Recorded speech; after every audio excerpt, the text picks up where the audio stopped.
illegal use of hands, improper training. GeorgiaConstructionCareers.com has 14 different highly skilled trades with tuition-free training in our certified apprenticeship programs to train you the right way. Find your career at GeorgiaConstructionCareers.com. Plan to get Dave back on the road. Nice. I wonder what Dave's doing.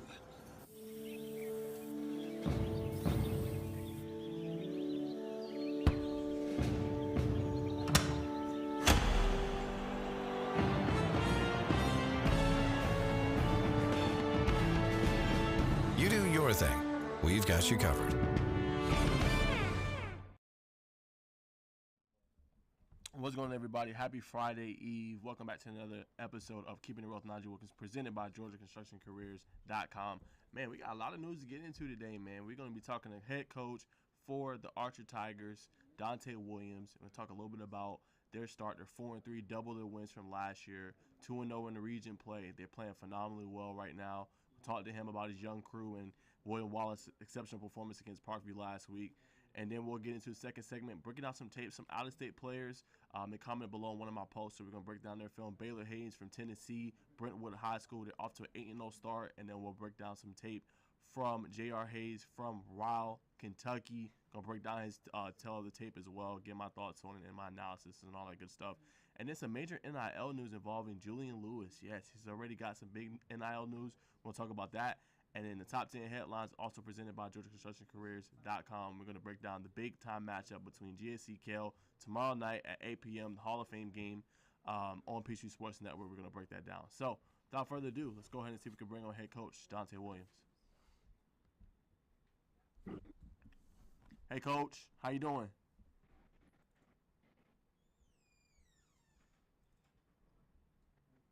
Buddy, can you hear me? Yes, sir, I can. What's going on, Coach?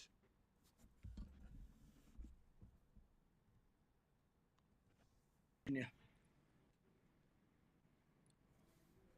See if we can hear me. Hey, Coach. How you doing?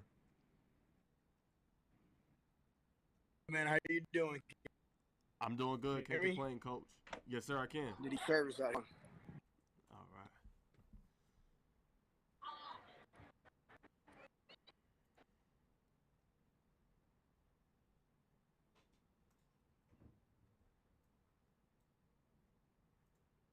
Yes, and audience, just bear with us. Trying to get Coach on. Just going outside, get a better connection. So, be back in just a moment, and we're going to talk to him. But, yeah, just some other big news, man. Basketball is right around the corner. If you guys didn't know, the major Gwinnett High School Media Day was the other day. It was a couple days ago at Norcross High School. A couple players was there. Norcross players, of course, Buford, Archer, all the Gwinnett schools. So, basketball is pretty much here, man. A lot of preseason polls that came out. I had Kyle Sandys, had several others come out as well. So I'm excited, man. Definitely going to talk about some more hoops on the show. I know Craig is going to be big on finishing the regular season with football, and obviously he'll talk some volleyball too on his show. But we're going to talk some major hoops when that comes up as well. But just some other major news. I could tell you guys some big recruiting news. I'll just touch on it a little bit, go in more depth a little bit later. But Christopher, he just received an offer as well. On his Twitter about a couple minutes ago. He just tweeted about 21 minutes ago. Says, all glory to God. Blessed to receive an offer from Nebraska Kearney. He tagged Coach R. Held and Coach C. Ellis. So, I mean, a little bit about KJ, man. He's just a person that's just no-nonsense kind of a player, right? He's going to do what he's supposed to do.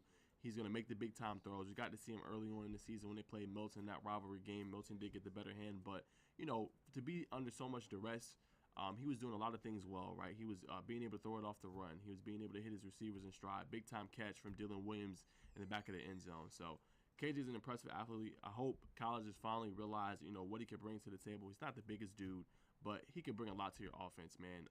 He just knows the coverages, reads defense as well, can pretty much make any throw on the field. I mean, he's really underrated. So hopefully more colleges will see that and get his kid an opportunity because he does a really, really great job. Okay, sounds good. Thank you, Craig, for the update. All right, so that's some other major news that I saw as well. I got to give some love, too, to my guy, Jamari Space Ghost McIvory. He also had a major commitment decision, tagged me in it as well. Want to give you some love, man. He committed to Northern Illinois. I think that's a really great fit for him as well. He took some major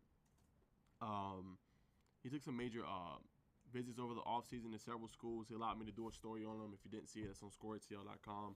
But major for him, his message was, first, I want to thank God for giving me the ability to play football. I would like to thank my parents for always taking me to practice and pushing me to be the player and man I am today. Next, I'd like to thank my coaches, teammates, always pushing me in practice and helping me get to the next level. Finally, I'd like to thank Coach Hammock and his staff for giving me this opportunity to go Huskies. So that's major. We talked a little bit about him with Savannah Christian. He had that big-time pick six against Jake Merkelinger of Calvary Day. Just reading the ball well, returning it all the way back, plays defense well. I think he had 4 interceptions so far this season, probably has more now. But just a great player, man. So I want to give him a shout out as well. All right.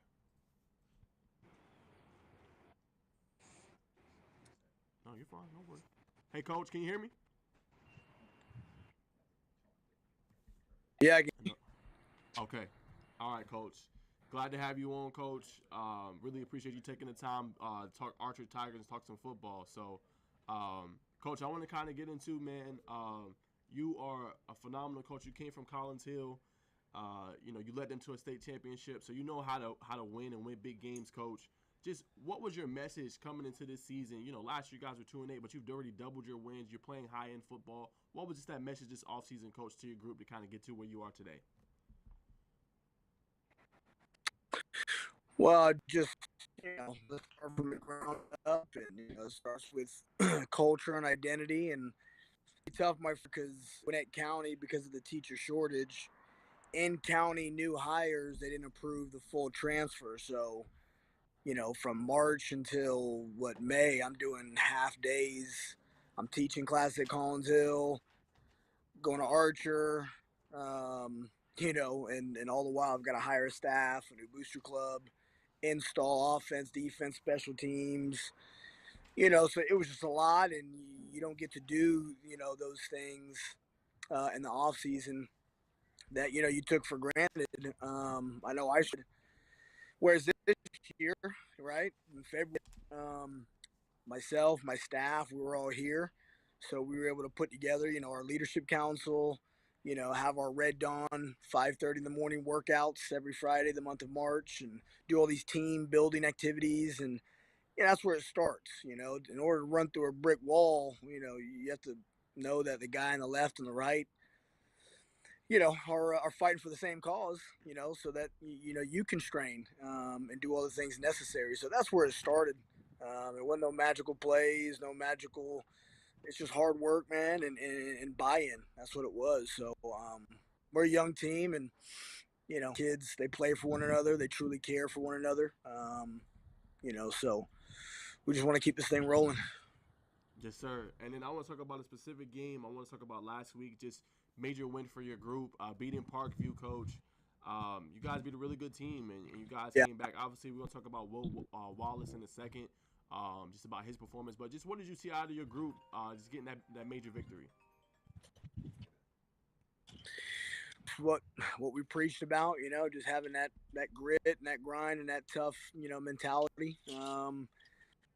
We said going in, we knew everyone predicted them to win, and no one really gave us a chance, and that's okay. I mean, that's fine. But the only ones that needed to care were the 80 kids I dressed, and myself, the assistant coaches, our staff, our booster club, and all week we practiced about just being as one, all 11 playing as one, one play at a time.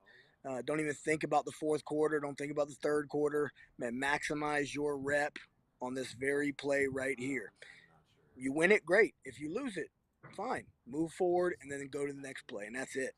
So we were able to do that, and we had some, some positives, some negatives, some ups, some downs. We were down 2 scores at one point, and our team just really kind of took that mindset on.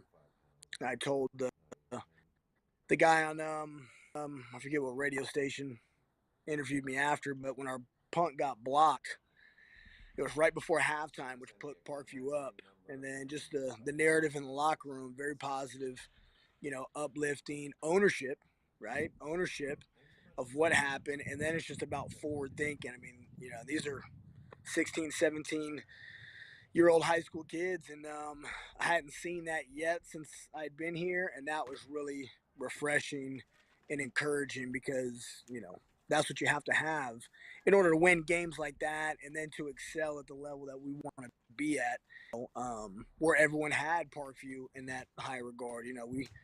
We intend to have Archer in that regard pretty soon here. Yes, sir. And then I want to talk a little about Will Wallace's performance, right? He's your starting receiver, played quarterback for you last year, coach. I mean, he's coming into, the game. Think he's going to play receiver. Then he has to come in as your emergency quarterback. So just what did you see from him? I mean, was he getting reps in before that? You got to think about the drops. Did you guys change any plays when he came in at quarterback? Like, just how did that whole thing work out?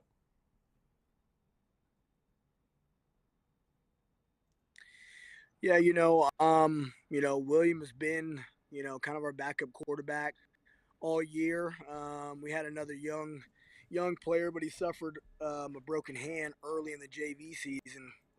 So for the past 3 or 4 weeks, I mean, William has been our guy, and that's something we practice now. I mean, we don't leave any stone unturned. I mean, he got every single after he'd go and run his receiver reps, right, at number one, and then we go twos.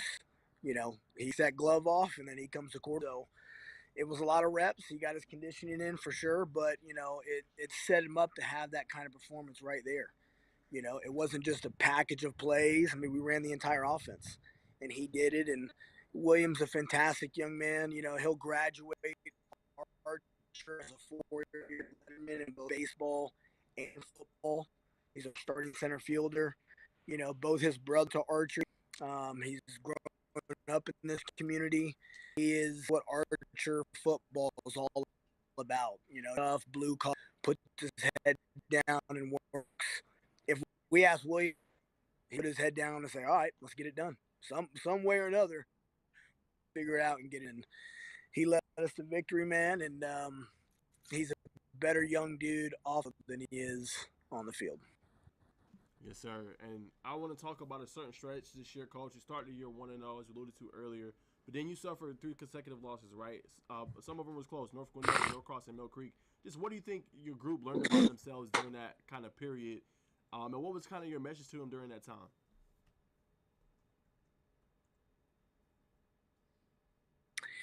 Yeah, the first game was really good, is what we expected, and then the North Gwinnett game, I mean, that was really tough. I think I did some things, head coach, that I've jotted down, and I'll make sure or try my best it doesn't happen again. Just in terms of having, my team prepared and ready to go. I think I missed some things there. Mill Creek is, Coach Lovelady has obviously built something special over there, and we knew that going in. And as the weeks have taught them, just beating Buford. I mean, they're a top-notch team. They'll make another run. There's no doubt. And then Ross defeat, like you said, we were up 21-0 on them, and our first home game here, youth night, we were up 21-0. They kicked a field goal right before halftime. We went into half 21. Sustained some pretty critical injuries on defense, and some other players had to and go in there, and there's some critical mistakes defensively we made, and then offensively a bunch of mistakes that killed drives that took us out of the red zone to potentially just put that game away. And it's almost as if we kind of needed the lessons from because they're all 3 of them are different, from North Gwinnett, Mill Creek, and Norcross, which we needed those lessons. We needed to address it, have those tough conversations, and then that way we were able to apply it. And then as of late, we've kind of, we recognize those deficiencies, and we own it, and we know what we have to do to overcome them and move forward. And the past couple of weeks, I think we've been able to do that. We just have to keep our head down and keep chopping wood and keep doing that. But I don't think we don't beat Parkview unless, unfortunately, you learn those things, right? With a young team, it's just kind of one of those necessary evils. Now, when I reflect back on it now, that we had to go through and learn. So, but fortunate we did, and we were able to put ourselves in positions 2-0 right now in the region with a big monster test this Friday night. Yes, sir. And then I want to talk about a player we talked about after the first game, Jonathan Stafford. I know he had a big game recently for you against Brookwood, 13 catches, 170 yards, and 2 touchdowns. But I want to go back to a specific thing you told me, Coach. You said you think he has the potential to be in the tier of Travis Hunter. And we see what he's doing on the college level and, just kind of just the allure that he has and how many people, love his game. What makes Stafford just so different in your eyes and you compare him to such a great player like that?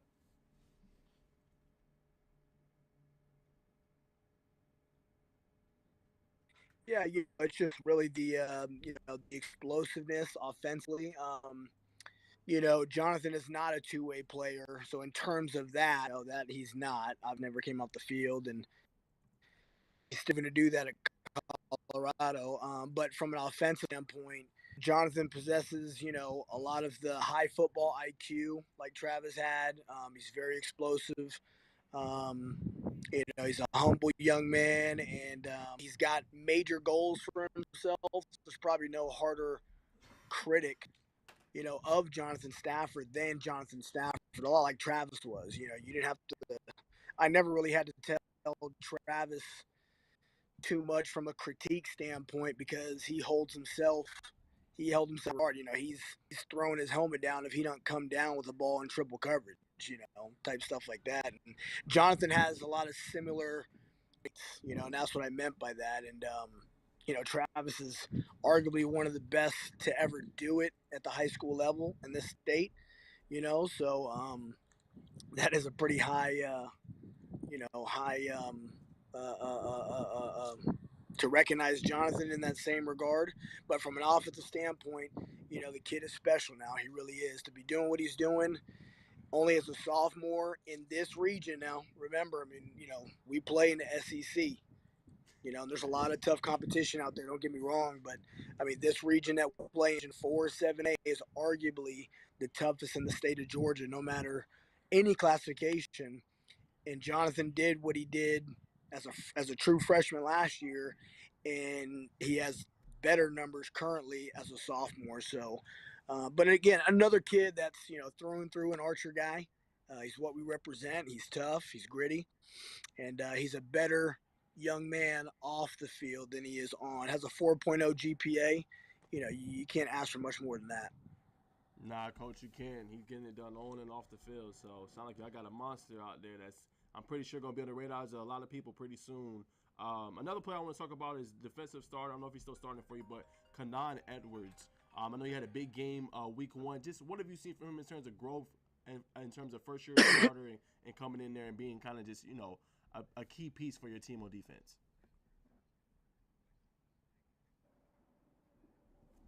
Yeah, Kanan, he's having a really good year. Obviously that monster game 1, and there's a little bit of a learning curve because he didn't play sophomore. My first year, he didn't come out. He stayed playing basketball. He should have, but so there's mentally, right? He's almost a sophomore. He has the physical attributes where he's like a junior in college, but so the learning curve, it's been there for sure, but he's getting better every single day, and the hunger that Kanan wants to get better at, it's there, right? He's always asking his position coach questions, defense coordinator questions. He wants to be great. In there, he just needs to maximize his potential, and he's definitely going to get there. And we need him. He's a major part of what we do defensively, and he's part of our family, our brotherhood, and we're happy to have him. Yes, sir. Now, Coach, I'm going to throw this to you. I always like to highlight players that are kind of flying under the radar, underrated, kind of overlooked. Just who are some of those players on your team you would love to kind of shout out? Just been coming in a big way that doesn't get always the praise they deserve or not talked about a lot. Who are some of those players for the Archer Tigers this season?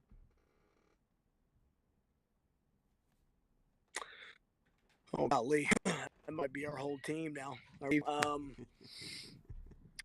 And I get it, right? I've been on Collins Hill's staff. I've been on Grayson's staff, and I've won a lot of ball games. And I coached a lot of great kids that have gone on to play at the college level, and it is a measurable, right? I mean, you need to have the arms, the wing, and the height, the weight, and our players right now, and it's nothing they can control, right? That's all God's will right there, and we may not be the tallest, the hitting fan, but my kids can play football now. So when you ask me that, like, golly, your whole team right there. Hey, Amar, our strong side safety, absolute talent. I mean, fly to the football. On the low end back end, he can cover. Linebacker Kendall Lee, is got to be up there in the county with sack. Just a terror. Hey, our defensive end, opposite of Kanan, Justin Robinson. So much attention. They try and run it, and he's there to be a force for us over there. Both our corners, Larry Joseph, Devon Donaldson. We feel really good about those guys. The other safety, one of our senior captains does a great job for us. Almost that senior, it's like that defensive quarterback. And he picks down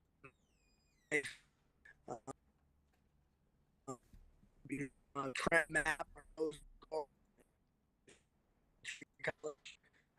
He's an old did not as a junior, came out this year as a senior, and is getting all recognition from colleges, and he's doing a great job. And offensive, our center Michael Young,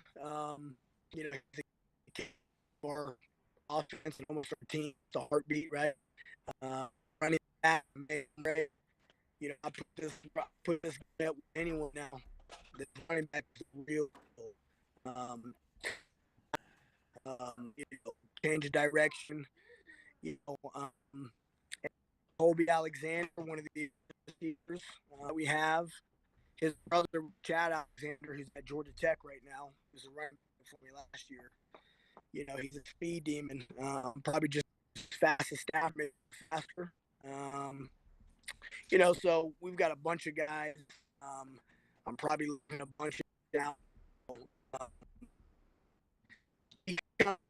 Our sleep, we've got to go and take our respect, and that's okay. That's what we're built on. So ours, chopping wood. That's what we're about. Najeh. Yes, sir. Well, two more, Coach, and I'll let you go. One, it's a two-sided question. Who's going to be QB1 on Friday night for you? Will it be William, or will your quarterback Jordan Dew be able to come back? And then what do you guys need to do to come out with a victory against South Gwinnett?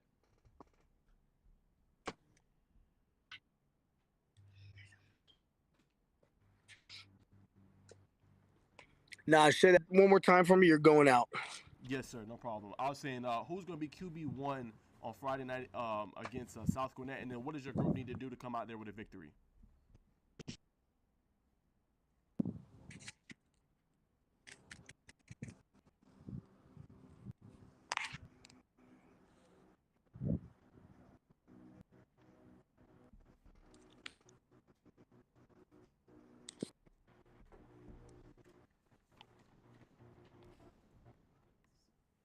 Yeah, it kind of went out there, guys. Sorry about the connection. Kind of tough where he is. He did tell me before coming on the connection might not be the best, but nonetheless, guys, you get the point. We'll see if we can bring him on for the final two. If not, we're going to continue the show. Appreciate the 7 people that are tuning in right now on YouTube. Definitely send me a comment below. I think Craig's reaching out to him now to see. If not, we'll keep it rolling. But yes, so more about the show today. Real excited, man. A lot of fun stuff, like as I mentioned earlier, to kind of talk about. Archer, again, they're having a good season, man. They're 4-3, 2-0. They got a chance to go 3-0 in the region and a chance at a region title, man. The rest of their schedule kind of shakes out as this. They have, after that game, they got Grayson at home and Newton at home. So you really don't get much better than that, right? Your last road game, and you got 2 more at home and ability to win a region title. All right, Craig says one more time. Hey, Coach, can you hear me?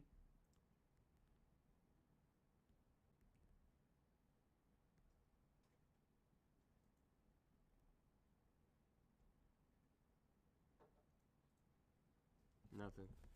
Okay. But yeah, as I was mentioning, yeah. So you got a chance against South Gwinnett. And South Gwinnett right now in region play is 0-2. So you really got a chance to knock South Gwinnett out, essentially. Don't allow them to get a playoff berth this week. Basically end all their chances, I would say. Because the rest of the region, as he mentioned, a tough region that they do play in. Archer is 2-0. Newton's 2-0. Grayson's 1-1. Parkview's 1-1. South Gwinnett's 0-2. And then Brentwood's 0-2. So two teams are not making the playoffs out of this region. So, I mean, if you're Archer, got a chance to do a 3-0 lead, potentially knock out South Gwinnett out of the playoffs with a big-time victory on the road. So it won't be easy, obviously. They're going to be coming in with a lot of, kind of fight, and things like that. But you got a big opportunity. Hey, Coach, can you hear me? Sorry about that. Yeah, no, I think it's me, man. We don't. Hey, listen, one thing, Archer, part of that county because the same with Grace. The service is not. It's awful. Now, Collins Hill, kind of on that Swanee side, the north side of the county, man, it's great. So apologize for that. It's 100% me. No problem, Coach. Well, two more. I know you're busy, man. Two more, I'll let you go. One, I just want to know who's going to be QB1 on Friday night against South Gwinnett, and then what does your group need to do to come out with a victory against the Comets? Well, it's going to be a game time decision. Jordan Doe's been rehabbing really, really hard. He wants to get back for his team. He's a warrior. He is our QB1. And, but, obviously William is proven and he'll be ready to go to lead his team if he needs to. And, we've got an incredible test Friday night, Najeh. South Gwinnett is, tough, physical. And they got guys that can fly around. It's one of the best teams in the state now, I'm telling you. All right, so we've got our work cut out. We're going to be in another major war. So we've got to take it one play at a time. Our mantra isn't, it's not, conditional. We don't really change. It's every week, man. Our process is our process. We're going to take it one play at a time. We're going to maximize that play, try and win that play. We may not win that play, but we'll be forward thinking and then be on to the next play and try and win that one. Hopefully you win enough plays at the end of the game when the clock is 0-0, like we can on Friday night. But we've got an incredible test. Coach Lamar does an over there. So, man, like SEC, you knock off Alabama, great. Here comes Georgia. Here comes Texas A&M the next week. So, but we're up for the challenge. We're ready. And then last thing, Coach, as you mentioned, just the opportunity you guys got. Obviously, it starts with going in there and winning. But you got a chance to go 3-0, pretty much essentially knock, South Gwinnett potentially out of the playoff picture with the 0-3 region record. But just talk about, you mentioned the SEC of that region. So going forward, Coach, making the playoffs, how do you think that's going to be able to help you guys when you play some upper echelon opponents come playoff time? Just playing in this SEC, playing in Newtons. You got 2 games coming up, home games after this one, home game against Newton, home game against Grayson as well. How does that just prepare you going forward for potentially a playoff run? Well, it's everything. Just our region alone. Let's talk about my non-region. North Gwinnett, who won their respective region last year, and I think are still in contention to maybe repeat this year. The defending state champs, Mill Creek, Norcross, who was their region runner-up to North Gwinnett last year and is on pace to possibly win their region this year. And then of course our so it's not just our region, the non-region, because when you hit playoff football in the state of Georgia, man, you're playing some of the best high school football players, teams, and coaches, in the nation. So being able to basically play the best, I'd be hard pressed if we're gonna, God willing, we make the playoffs and then we match up with whoever, wherever. Be hard pressed to find a team they just totally surprised us with things that we've seen from schematics.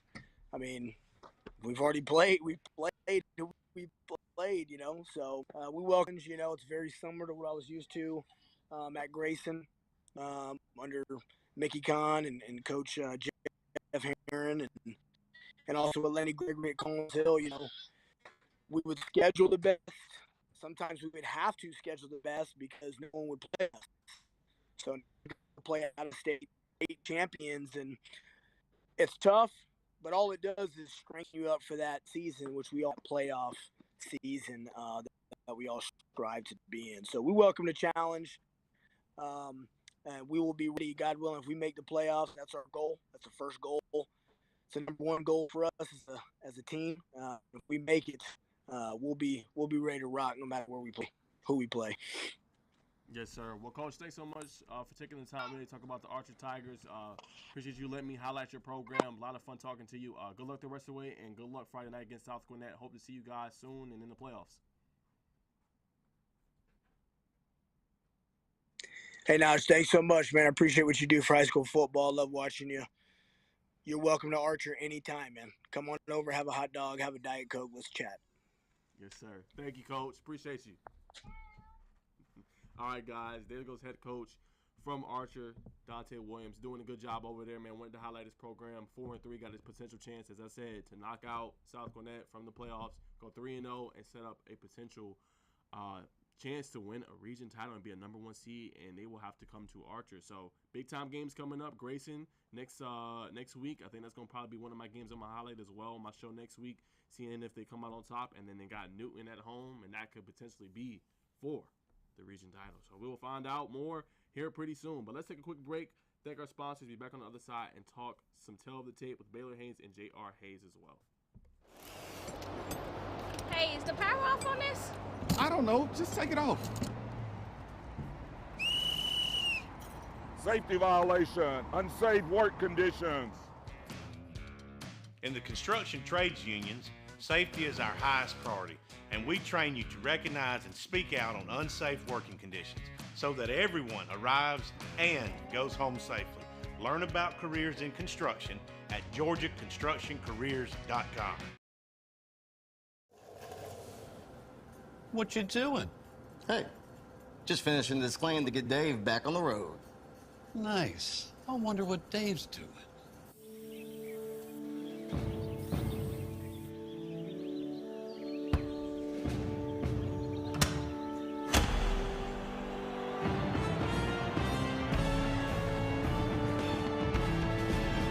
You do your thing. We've got you covered.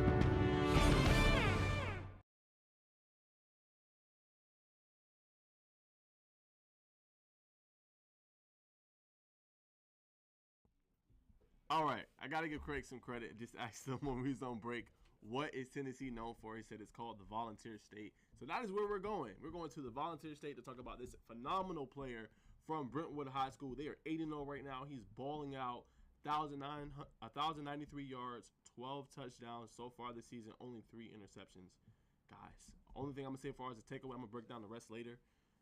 This guy is a special playmaker, man. And 6'1", 175. Maybe it's the size that colleges don't like. I know he got 4 D1 offers. I think one significant one is UT Martin. This kid can play, man. And his off schedule and how he creates plays for his offense is just next level, man. So without further ado, we're going to break down this tape, and you guys are going to marvel at what you're going to see. So let's break it down. All right, here we go. Nice job right here, stepping up in the pocket. Nice downfield strike right there, hitting his receiver in stride. Love this play right here. Look at him move to the right and move all the way back to the left. Look at him make these 2 defenders coming up on him. Miss. Nice throw on the outside. Only where his receiver can get it. That's just making a play. There's nothing there making plays. Right there, love that play. He makes that corner right there bite and then throws the seam route. Right here, nothing really there. Looking to play make. Great accurate throw off the run. I mean, look at that. Craig, run that back for me if you can, man. Oh, my goodness. All right, right here. Boom. Right there. Okay, so again, nothing's there, but good job with the receiver because he sees, okay, hey, my quarterback needs somewhere to throw the ball. He's kind of double covered at the moment, but he's like, let me move all the way down, get in the side of my quarterback, and let it make a big throw. So look at how accurate this ball is off the run. I mean, that is just textbook. Look at that. Great catch, obviously, but I mean, that's just a next level throw right there. Here he is right here. Great footwork. Step up in the pocket. Boom. Look at that throw. Good strike right there. Stepping up. Here he is moving to the right. Nice accurate throw. Boom. On the receiver can get it on the outer pylon. Right, boom. Good feet right here. Hitting his receiver right to the goal line. Gonna get an air shot right here. Nice throw. Look where he places the football. Boom. On the where his receiver can get it. Great accurate throw. Here he is. Step in the pocket. Good footwork as well. Another accurate ball. Here's again. Rolling out. I mean, nothing is here, man. Look what he does. Ooh, look at that move. Oh, my goodness. Here's moving to the left. Slow this play down. Actually, I'm going to have you go back, Craig. I want to break that down a little bit of how difficult of a throw that is.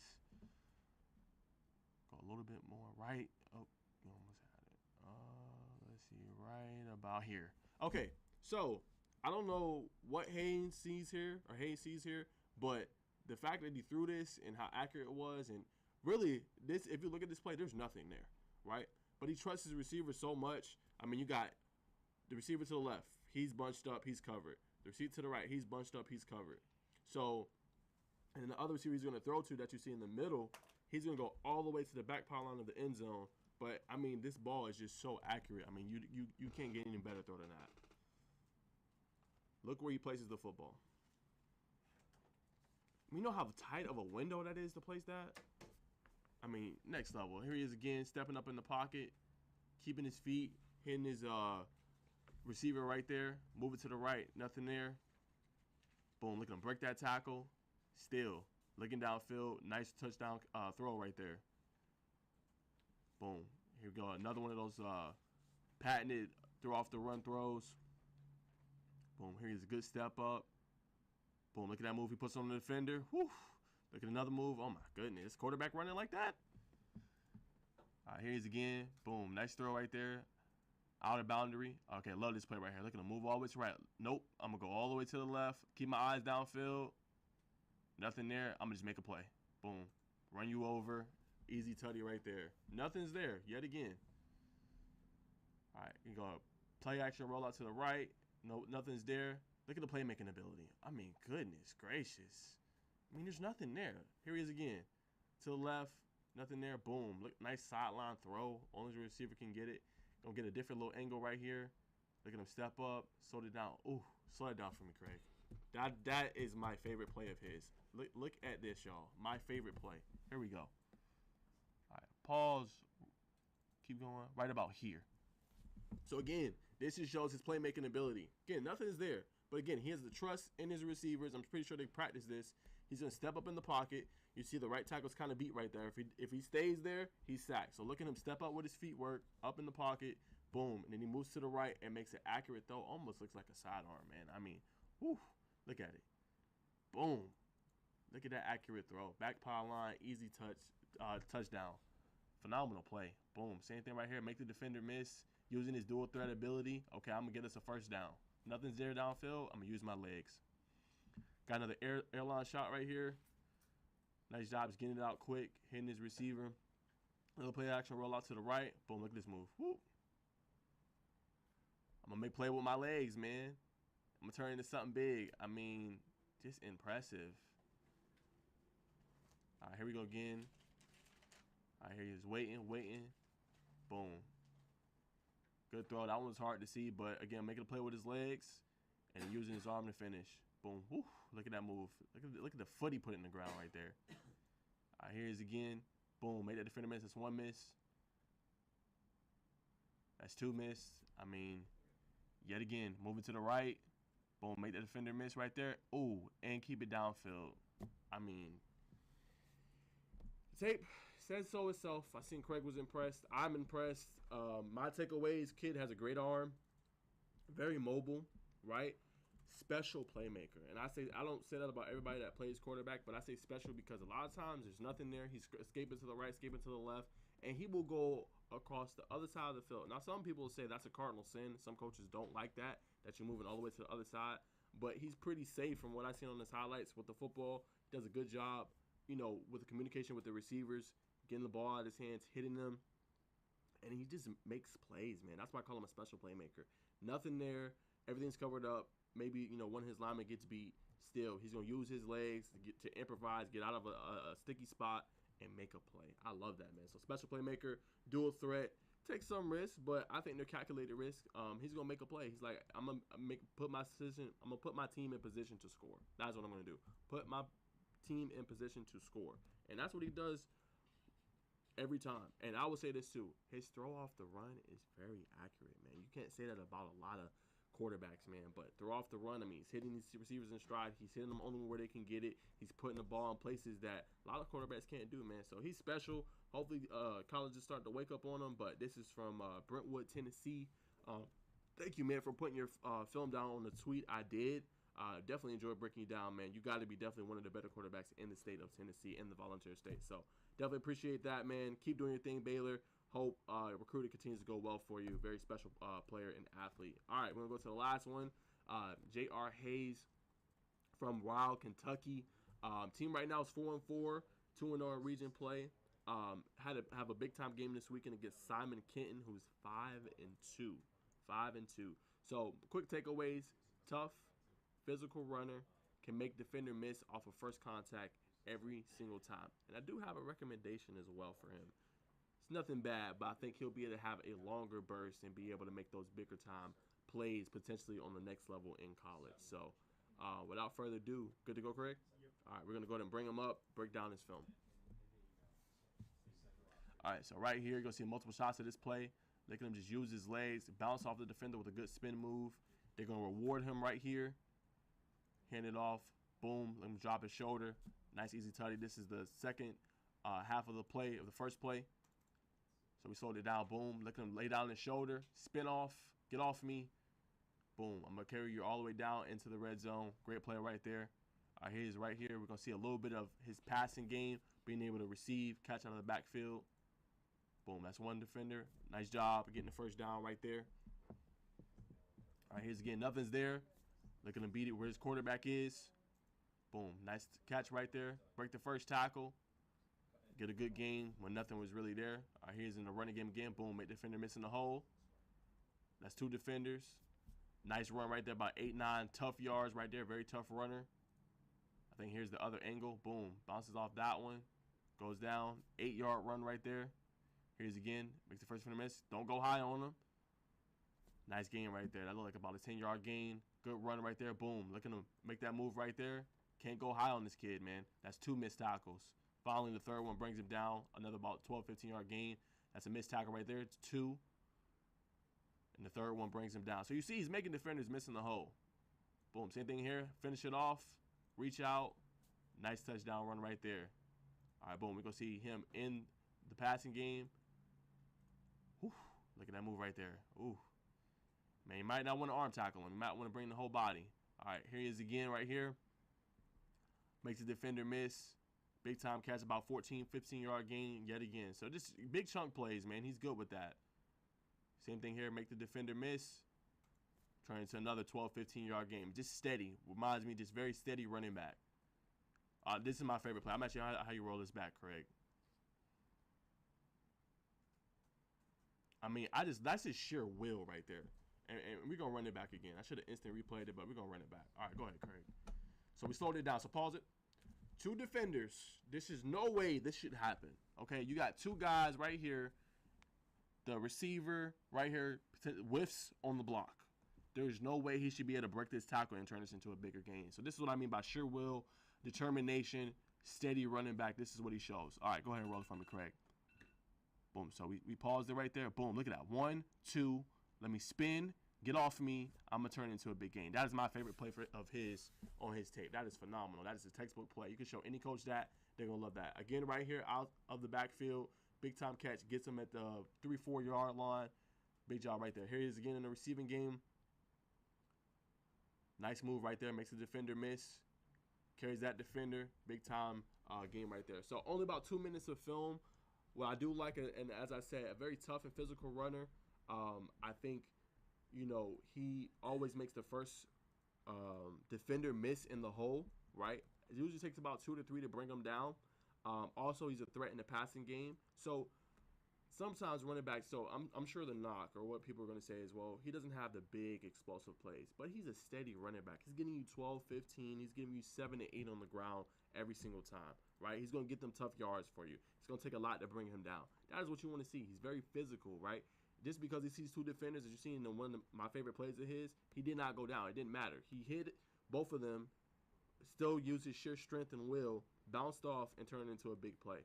So if you tackle him high as well, you're in trouble.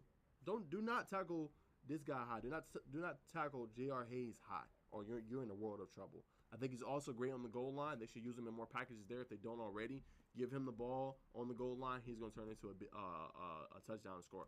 My only recommendation, and I don't know if he does this or not, and I'm not trying to be too overly critical, but I would just recommend potentially running track. And the only reason I say that is I think it will allow him to hit his top line speed better, right? You'll see more of a burst when he breaks 1 tackle, 2 tackle, and he's hitting 3 to kind of get away from the defense.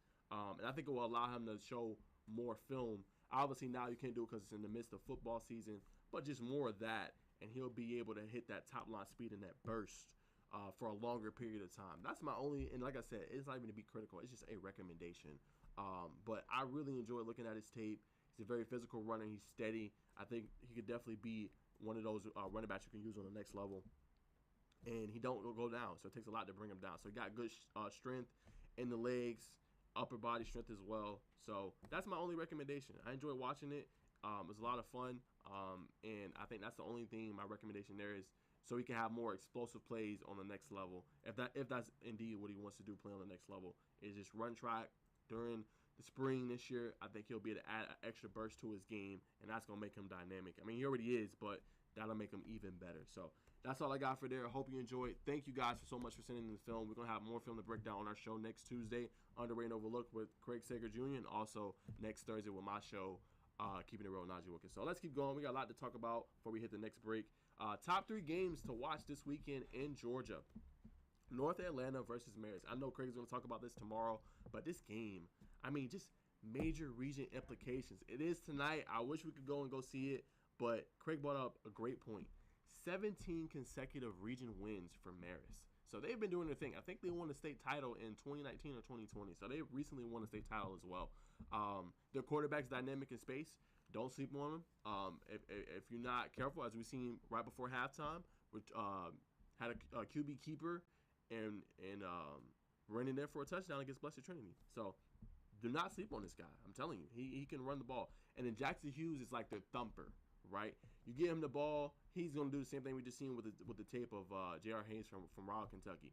He is going to hold multiple defenders, right? He is going to bust through. He's going to carry 3-4 defenders, and it's going to be tough to bring this kid down. So you got to strap it up, man. If you're going to beat Marist, you got to strap it up.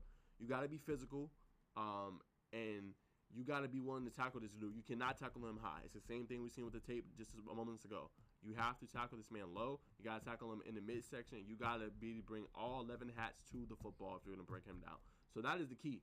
Now, North Atlanta having the best season in school history, having a great start to the season, 7-0. They had a great start to Corky Kell. They started out 1-0. Pretty much had the game won before the third quarter even started.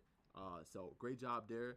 They're riding very high. Coach All is just doing a phenomenal job with the program, man. He is. And I like Coach Doe and what he's doing with the running backs, Demetrius Barnes, Darius Malcolm, and how they just use all their weapons, right? They use Zayden Benson in the right way. They use Malcolm in the right way. They use Barnes in the right way.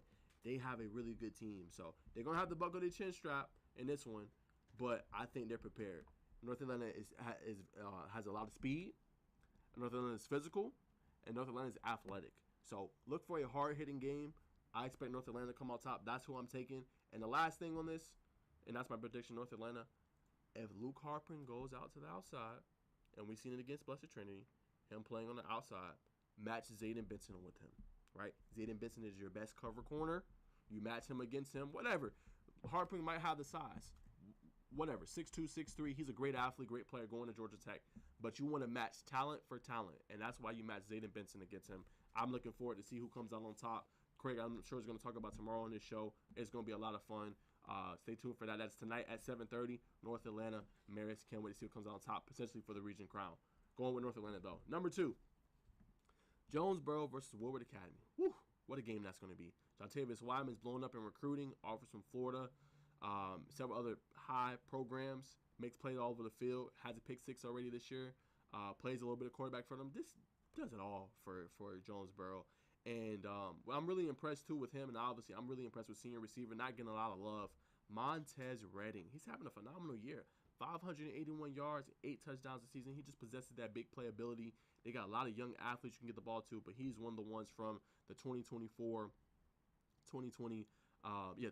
senior classes is doing a magnificent job. So he's somebody I got my eye on.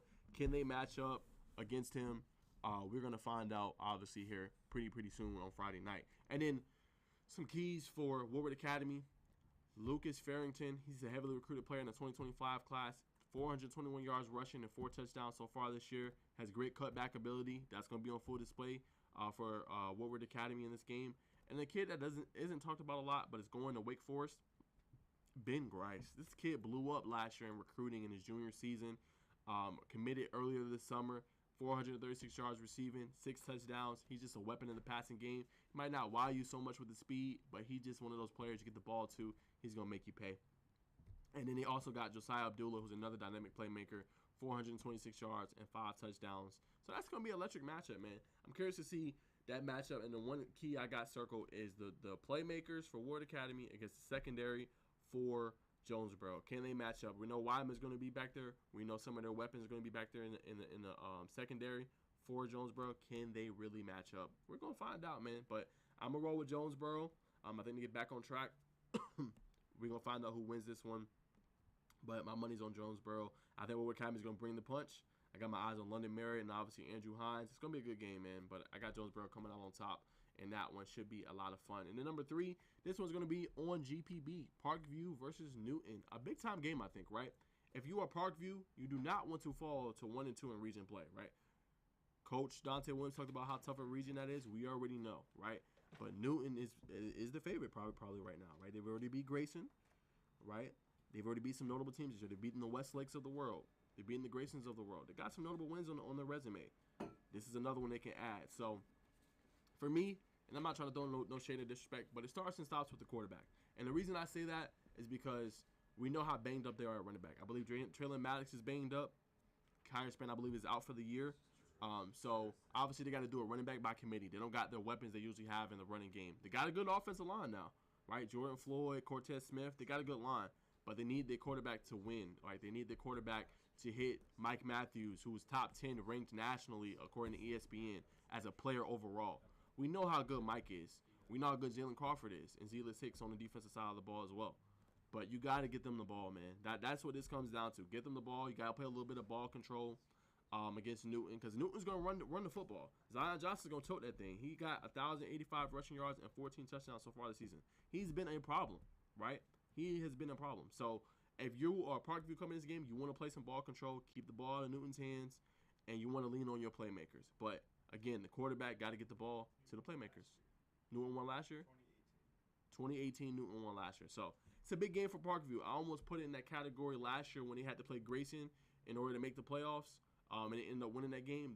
I will mark this one the same thing. You don't want to fall on 1 and 2. This would be a big win. This would really shake up that region and allow for opportunities for Grace to potentially get back in there and others as well as Parkview. So it's a big time game, man. On GPB, we'll see who comes on top. Anyways, I'm riding with Newton. I got them coming on top. All right, let's talk some recruiting news real quick. We talked about 3 earlier. JoJo Stone decommitted from LSU. Christopher Jackson of Tucker, formerly of Georgia Tech, committed to LSU. And Jaleel Solomon committed to South Carolina after decommitted from Auburn. We got some more Parkview wide receiver who's underrated, doesn't get talked about a lot, but does everything you want him to do. Carson Wilson committed to East Tennessee State University. Congrats to him. He's a player that's underrated, doesn't get talked about enough, but does a really great job for the Parkview Panthers program and for the team the past few years. Flies under the radar, but is a great player. He will be a good player for East Tennessee State. Cedric Franklin, this was interesting. And I think the point here is, and I got to ask some athletes this when I get more of them on the show. does it matter? Like, let's say, because he was committed to Virginia, and it was committed for a while. And I wonder, does their season play a factor into the player's decision, right? If they're having a tough season, which Virginia's having a very tough season this year, does that play a factor? Like, hey, okay, I want to play for a team that's kind of has it going, right? And we've seen in recent years, like Florida State has struggled, right? Florida State is a top team in the country. We've seen Coach Mike Norvell turn around that program, right? And we're seeing them land major stars and major players and athletes, one including KJ Bolden, right? Recently, they obviously got the commitment from Keon Coleman, who's balling out from Johnny Wilson. So I'm curious to see, does that play a factor? And I'm going to find out more about that when I talk to more players. But he decommitted from Virginia, and now he recently committed to Georgia Tech. Now we've seen what Tech is doing this year, right?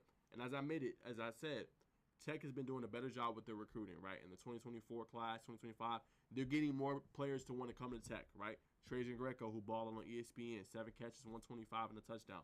He's committed to Tech. They did lose C.J. Jackson, right? But a lot of players that they have committed this year, they are staying in state, and it's a lot of crop to kind of pick from in Georgia. So I think that's major. Cedric Franklin, we're gonna see him on Friday night for Cal. It's a great player for them. But I think this was a really interesting choice, man. And you got to give credit, excuse me, to head coach Brent Key. He's doing a good job, man. And they're bringing in, keeping talent here. So I do wonder, does that play a factor, them kind of losing, them not having their best year in Virginia and him wanting to go to Georgia Tech instead. So that's interesting. But nonetheless, Brent Key and company, they're doing a good job, man. So this is a major commitment for them. All right.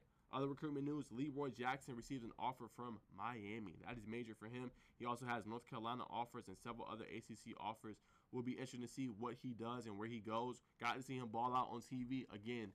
In that final 3 possessions, Lee Jackson against Houston County in that big region battle, they had 5 sacks in 3 possessions. He had 2.5 sacks and 1 defensive player of the game. They were teeing off on Houston County's offensive line. So, again, whoever gets this player, they're getting a hard worker, phenomenal talent, big-time offer from Miami. We will see where Leroy goes, but whoever gets his kid services, man, they're going to be very ecstatic and happy. But, yes, that's all I got for as commitment news. We're going to transition to some major NIL news. I want to see if Craig knew about this. All right. Julian Lewis inks his first new deal with Leaf Trading Cards, a 6-figure deal. This is after he signed with Athletes First for NIL representation. Yes, this Athletes First article was reported by Brett Greenberg of 247 Sports. This is major key. He just recently got an on-3 NIL valuation of $447,000 as a high schooler. That's big, man. I mean, you just get the deal with NIL representation from Athletes First, and you already signed a landmark deal from Leaf Trading Cards. He's making 6 figures, man, in high school. It's crazy. They're saying that deal he got is comparable to what an NFL quarterback would get with the individual brand. Wow. You guys heard that. Great bring up by Craig. It was comparable to what an NFL quarterback would get when they signed a major deal with whatever, Nike, Doritos, Pepsi. That's what it's comparable to. So, I mean, this is the kid from Carrollton High School, Carrollton quarterback, 2026 class, committed to USC. I mean, that's major, man. Again, I know some politicians are not for it. They don't like it. But I love it, man. This is what the players deserve, man. They work hard. They put their bodies on the line every single Friday night, every single Saturday night, every single Sunday. Allow them to be able to profit off their name, image, and likeness. And guess what? For years, NCAA was doing it. Now the players get a little bit of the control. So I love it, man. Shout out to him. That's major key. And I won't be surprised if he has more landmark deals in play. But another major deal, we got to give him some love, too. Kyle Vaca was at his commitment this past Sunday when he committed to Eastern Kentucky. He just inked a NIL deal as well with Salty MF. It's a lifestyle brand that features hats, hoodies, shirts, and merch, amongst a bunch of different stuff. That's major key as well for Kyle Vaca, signing an NIL deal while still in high school. Major key for him, signing with Salty MF, the lifestyle brand. So, yeah, that's what I got as far as NIL news. Major key for him as well, be able to make a little bit of money while you're in high school. And I think the premise of it all is long as you don't use your school's logo or wear your school's uniform or at your school stadium or practice or anything like that, long as you facilitate the deal outside of the school and you're not on campus or on the facility and you do it outside of that, you pretty much can sign any deal you want. So It's going to be open season for the players. Happy for them. It should be a lot of fun. That is definitely major key. Wanted to share that news for you guys. That's major news in the NIL. So stay tuned for that. More news on the way, I'm pretty sure. All right. Last but not least, to wrap up this segment before we go to top 10 headlines for the weekend, we got to talk about preseason Hype South all preseason list in Middle Georgia. Let's give them some love. We don't talk about Middle Georgia enough when it comes to hoops, but they came out with their first team, second team, third team list. So let's talk about it. All right. So preseason Mr. Middle Georgia watch list. They got Cam Perkins of Warner Robins, Malik Gillespie of Houston County, Trey Lawrence of Baldwin, Chase Dupree of Southwest Macon, Zach DeWhite of Chris County, Cam Plummer of Houston County, and then Josh Harden of West Side Macon as well. And then preseason All-Middle Georgia first team, Cam Perkins, as we mentioned earlier, senior for Warner Robins, Malik Gillespie, who's a sophomore for Houston County, Trey Lawrence, who's a senior for Baldwin, Chase Dupree, sophomore for Southwest Macon, Zach DeWhite, junior, Chris County. The second team, they got Cam Plummer, a junior at Houston County, Brandon Ashley, junior, Southwest Macon, Landon Bonner, a guard, senior at Putnam, junior wing, Josh Harden of Westside Macon on the second team, senior wing Jay Johnson of Warner Robins as well.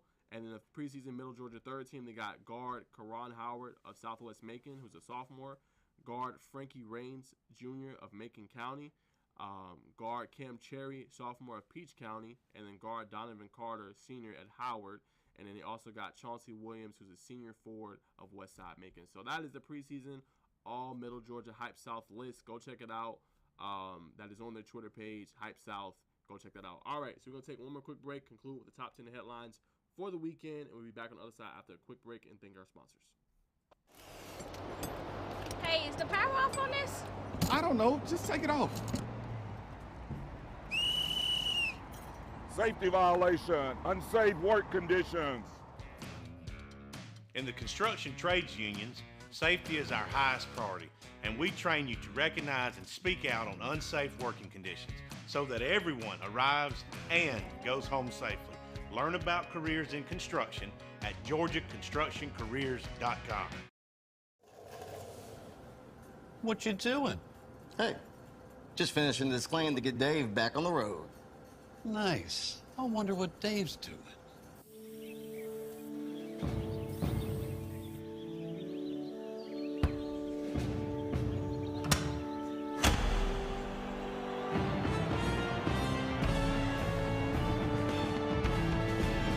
You do your thing. We've got you covered.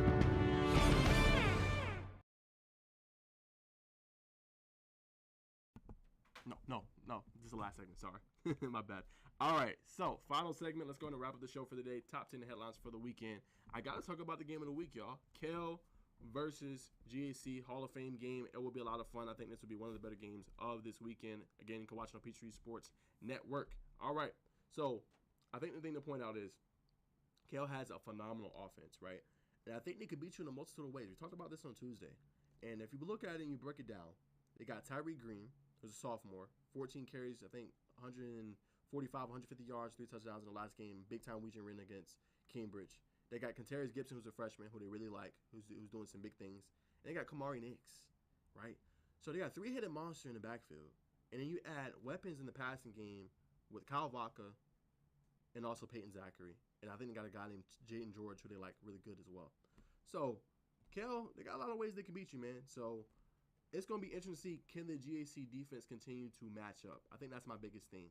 Can they match up with them? Can they match up in the secondary? Can they make it tough? Can they pressure Bryce Clavin a little bit? We've seen him under pressure.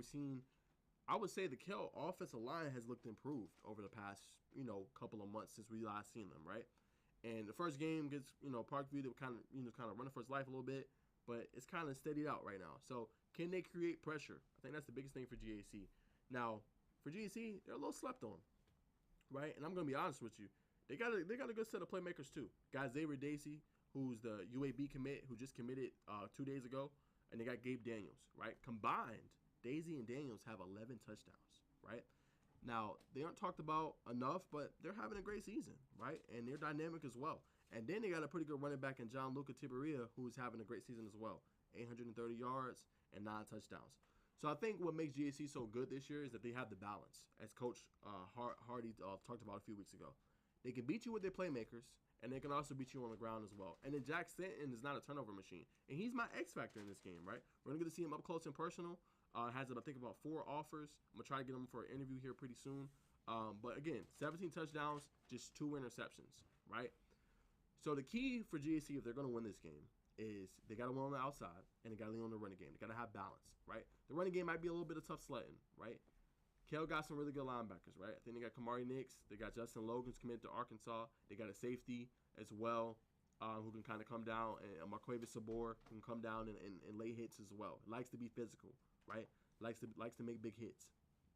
So the key is the receivers got to win on the outside.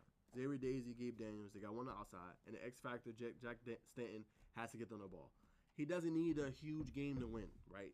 He needs about 150, 200 yards, you know, and he needs probably a couple touchdowns if they're going to have a chance, right? So he's one of the key players I got my eye on. It's going to be a good game. I think one of the better ones. I think it's going to be back and forth. But I can't wait. I want to see Jack Stanton in person. I want to see the GAC team in person for the first time this season. And I can't wait. It's going to be fun. Coach Hardy does a good job. He's going to have them well coached, ready to go. Nonetheless, I'm rolling with Kale with the win. I think, you know, kind of the turnaround they had last year. We're getting really close. That close to kind of winning a region championship, you know, but just the running game at Cambridge, which is another level last year. Good offensive line. Actually, great offensive line. But I think it's going to be interesting to see, you know, who comes on top. But I got Kale winning that game. Close one. Should be really, really good. All right. Number 2. Christian Pancake Hunter selected to participate in the 2024 USA Top 100 All-American Games. I think that'll be a lot of fun to watch for. Just a freshman, man, but he's one of the best players in this class in 2027. So I expect this guy to be, when the rankings come out for 27, 4 to 5 star player. I really do, man. I mean, to come in there, and I just want to talk about his growth. I talked to head coach, who I have a good relationship with, from Milton, Ben Reeves, and he talked about just his growth from early on. You know, obviously, he was a heavily talented freshman, but he was going to rotate him in just the way he is now, starting, being a dominant force, making big sacks and tackles. And I just love that. Just like from where he started to where he is now in his growth. And they're on a 30-game region win streak right now, and they have a chance to extend that. So, congrats, Christian Pancake Hunter. You're having a great season. You were fun to watch in person. Was creating a lot of disruption on the defensive line. Kind of reminds me a little bit of potentially like Aaron Donald. He's not the biggest guy, but he's about 6'1". Now, I know I'm comparing him to a legend, but again, I think he has some of those same kind of characteristics. And at the defensive tackle spot, he can disrupt a game. Yes, he can. So, USA sees that, and he's going to be at the game. So, shout out to him. Want to give him some love. And then some other news. Brookwood 2026 offensive lineman Zayden Walter received a major offer earlier this month from Indiana. Big-time offensive lineman for them. Reason why Brookwood can run the ball so well. We know how good Braden Tyson is as well. But he's major for the offensive line. We'll see how it turns out for Brookwood if they can get back on track. Kind of a tough start to the region schedule so far. But again, Zayden Walter, he's kind of that building block going forward, right? Braden Tyson, building block going forward, 2026, 2027. So next year, you know, Tyson will be a sophomore, right? Walter will be a junior, right? And they're getting valuable reps now. They're getting valuable minutes and time now. So it's going to be a good game, man. I mean, not good game. I mean, it's going to be good seasons coming up for Brookwood. So keep an eye on that. I can get some love to softball. Buford, Region A, 7-8 champs. Made it to the Super Regionals. We'll play in Columbus. They punched their ticket to the Elite 8. Gotta get some love to A.D. Martinez. She was 3 for 3, 2 home runs, 5 RBIs. 80 racks. She had a 2-run homer. Izzy Rhett, she had a double and 2 RBIs. And then Caden Gabriels, she had a solo home run, 2 RBIs. And Racky threw a 1-hit shutout, 8 strikeouts in that game. Gotta give them some love. Buford continue to do it in all sports. So that'll be interesting to watch this upcoming weekend. The Super Regional, see who comes out on top. All right, number 5, man. Gotta give some love to my guy. I was at his commitment decision, covered it. Really humble kid, man. Committed to UCF, but he just passed a milestone. E.J. Colson, the Cedar Grove quarterback, phenomenal player, phenomenal kid. He just surpassed 4,000 yards passing, 4,663 to be exact. 1,000 yards rushing, 1,037 to be exact. He leads the group in TDs accounted for with 78, 59 passing, 19 rushing so far in DeKalb. as well. So just wanted to get him some love, man. That's no easy feat what he's doing. He's doing a phenomenal job for the program. I think he could easily surpass 7,000 yards before his career is over. Had them right on the doorstep of winning a state championship last year. We'll get to kind of, I won't say avenged because it's not the playoffs, but we'll get a chance to be back on top of the region standings and potentially win another region title and host some games at home for Cedar Grove this year with a big-time matchup against Sandy Creek. So we'll see who comes out on top. But want to give E.J. Colson some love and some credit.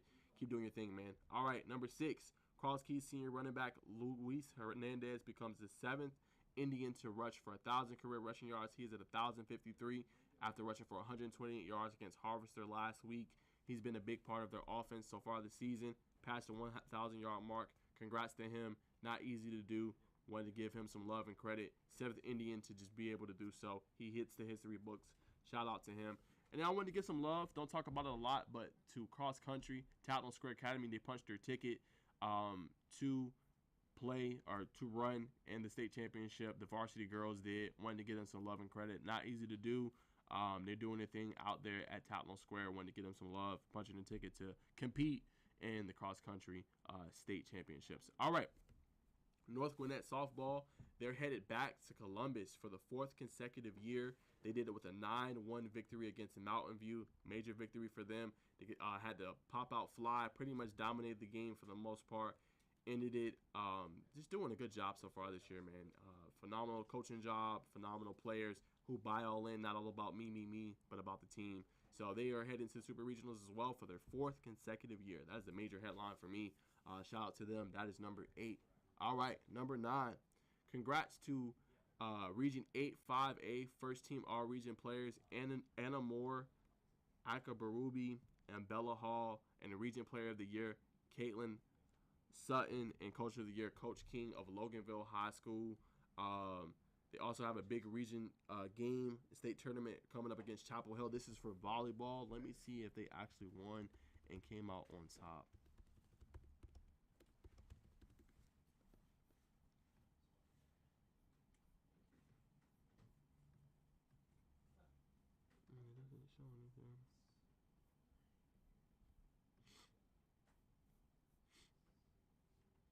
All right, here it is right here. Okay, so they tweeted this out 16 hours ago. Congrats to the varsity team for the W over Chapel Hill. They won 3-0 last night, advanced to the Sweet 16 in volleyball.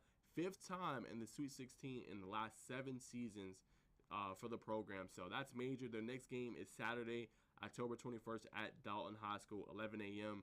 tip-off. Wanted to give them some love. That's not easy to do. 5 of the last 7 seasons they have hit the Sweet 16. So they're doing some good job over there. Good crop of girls playing and hitting the ball very, very well. So I wanted to give them some love and credit. And also to those all-region players and Region Player of the Year, Caitlin Sutton, doing a good job. All right, to conclude the show, number 10. A prospect I want to throw out there for y'all, and I want y'all to keep an eye on, is a guy from Central Carrollton. His name is Marshawn Horston. 6'4", 175, very long and athletic, very physical receiver, exceptional ball skills as well. Currently is leading undefeated Central Carrollton Lions with 16 catches, 335 yards, and 4 touchdowns. I think he will continue to get better and better. Just a junior, I think he will kind of blow up in recruiting here pretty soon towards the end of the year, maybe early next year. But it's having a great year for them. The quarterback, J.R. Harris, is a freshman as well. He's having a phenomenal season. But I want to just throw a prospect out there for y'all to keep an eye on as the season progresses. They got a big-time matchup against Northwest Whitfield. I think potentially could be with some big region implications. Central Carrollton can host. Haven't seen him this year. We know they got Jonas Walton, who's also blown up, recently received an offer from Penn State. But I wanted to give him some love, man. He's not talked about a lot, but Marshawn Horston, keep an eye on that guy for recruiting and going forward as a big-time target and receiver for the Central Carrollton Lions. But that's all I got. That is the top 10 headlines for the weekend presented by GeorgiaConstructionCareers.com. That's all I got. Craig will be back tomorrow. I did the post on Score Atlanta. He has a big-time show tomorrow. He's going to have on Hall of Fame inductee DJ Shockley at 12:20. Stay tuned for that. All that's been tweeted out on Score Atlanta Twitter page, the YouTube link, the NFHS link. You guys don't want to miss that. I'm sure he's going to talk about the major matchups this upcoming weekend, including his top 30 games. He's also going to highlight a team to watch for as well. And then he's going to get into it with DJ Shockley and talk about the North Atlanta versus Marist game that happened today, tomorrow. So stay tuned for that. That's all I got. We'll see you guys next Thursday right back here at 2 p.m. for another episode of Keeping It Real with Najeh Wilkins. Have a great week. We'll see you guys soon. Peace.